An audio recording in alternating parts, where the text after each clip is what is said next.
안녕하세요. 오늘은 ESG. 요즘 정말 어디서나 들리는 이야기죠. 이게 그냥 유행인가 싶기도 한데, 알고 보면 그게 아니더라고요. 거대한 변화, 새로운 시대 정신이라고까지 하니까요. 그래서 오늘은 이 ESG가 뭔지, 어떻게 시작됐고, 또 우리 삶에 어떤 영향을 미치는지 좀 깊게 파보려고 합니다. 안치홍 ESG 연구소장님하고 이윤진 ESG 비즈니스 리뷰 편집인님이 같이 쓰신 ESG, 배려의 정치 경제학 이 책 내용을 좀 참고해서요. 투자를 넘어서 기업 경영, 그리고 바로 당신의 생활까지 어떻게 연결되는지 한번 따라가 보겠습니다. 근데 시작부터 되게 흥미로운 표현이 있어요. 이 책에서 ESG를 어쩌면 가장 강력한 촛불혁명이 될 수도 있다. 이렇게 말하거든요. 와, 촛불혁명이라니.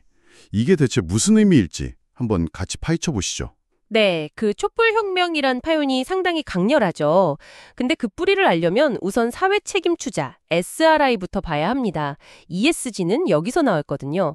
이게 생각보다 역사가 꽤 길어요. 1760년대 존 웨슬리 목사님이 돈을 해로운 방식으로 벌지 마라, 이런 설교를 하셨던 게 원조격이라고 할 수 있고요. 그러다가 이제 시간이 흘러서 특정 산업, 예를 들면 술이나 담배, 전쟁 무기 만드는 회사에는 투자 안 하겠다, 이런 펀드들이 생겨난 거죠. 1928년 파이오니어 펀드도 있었고, 베트남 전쟁 때는 반전 운동 영향으로 1971년에 팍스 월드 펀드 같은 것도 나왔어요. 이런 흐름이 쭉 이어지다가 결정적으로 2020년에 블랙록의 레리 핑크 회장이었죠. 앞으로 ESG 중식으로 투자하겠다, 이렇게 선언하면서 확 주류로 떠오른 겁니다. 그러니까 핵심은 ESG 투자는 결국 이 SRI의 최신 버전인 셈이고, 기업의 돈 버는 능력, 즉 재무 성과만 보는 게 아니라 환경이나 사회 문제 같은 비재무적인 성과도 같이 본다는 거죠. 이게 바로 투트랙 접근법입니다. 그렇군요. 그 뿌리가 생각보다 정말 깊네요. 근데 ESG 이전에 S이라는 것도 있었다면서요. 사회, 환경, 그리고 윤리. 그런데 이게 왜 지금의 ESG, 그러니까 환경, 사회, 거버넌스로 바뀌었을까요?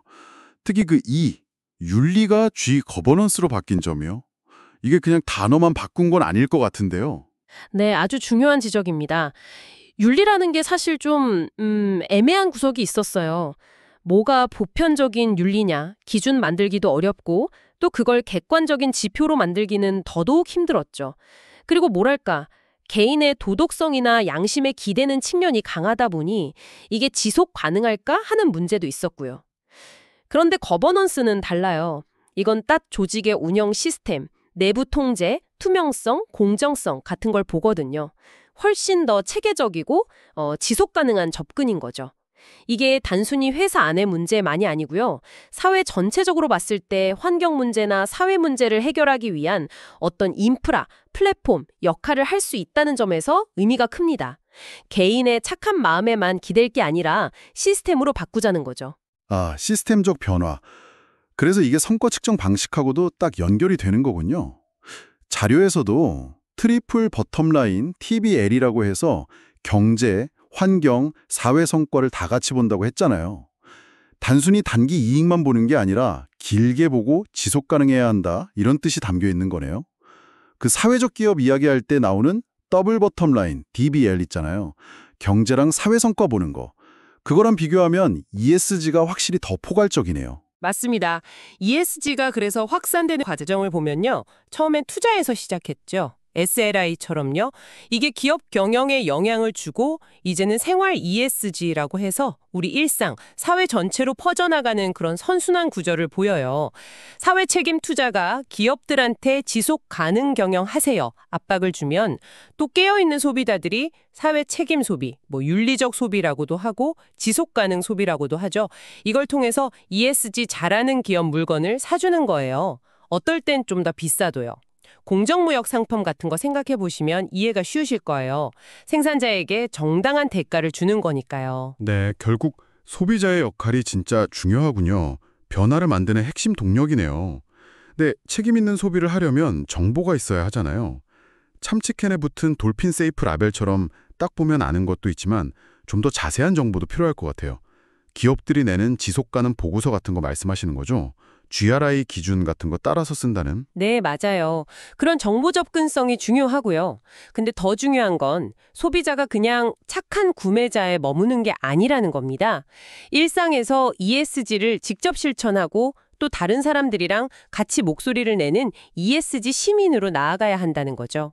이게 바로 생활 ESG의 핵심입니다. 아, ESG 시민이요? 바로 그겁니다. 그 ESG 시민의 등장이 아까 말씀하신 자료에서 왜 ESG를 촛불혁명에 비유했는지 설명해주는 열쇠예요. 지금 우리가 기후위기다, 팬데믹이다, 또 불평등도 심각하고 이런 복합적인 위기들을 겪고 있잖아요.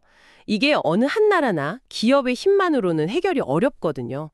그래서 이 자료는 연대하는 ESG 시민들이야말로 민주적인 시장과 더 효율적인 사회를 만들어가는 새로운 주체가 될 수 있다고 보는 겁니다. 소비자와 투자자로서의 힘을 이용해서 기업과 정부의 변화를 밑에서부터 이끌어내는 거죠.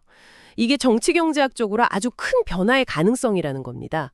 물론 단기 차익만 노리는 그런 투기 자본 문제라던가 국가 차원의 전략이 좀 부족하다거나 하는 현실적인 어려움도 분명히 있고요. 네, 자, 그럼 이 모든 이야기가 지금 이걸 듣고 계신 당신에게는 어떤 의미일까요? ESG는 이제 정말 선택의 문제가 아닌 것 같습니다.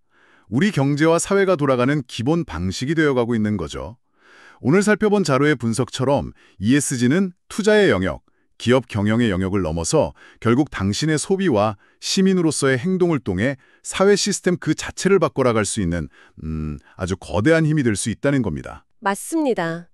이 자료는 ESG를 단순히 환경, 사회, 거버넌스 요소를 고려하는 걸 넘어서 이걸 우리 경제와 사회의 핵심 작동 원리로 아예 통합시키는 되돌릴 수 없는 흐름으로 보고 있어요.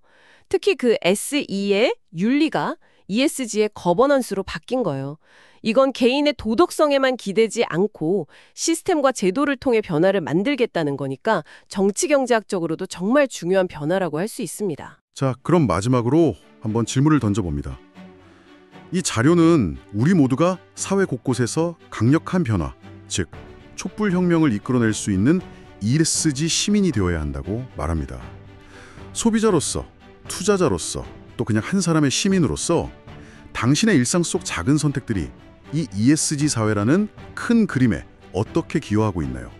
혹은 어떤 질문을 던지고 있나요? 그리고 당신에게 진정한 ESG 시민이 된다는 것은 과연 무엇을 의미할까요? 한번 생각해 보시면 좋겠습니다.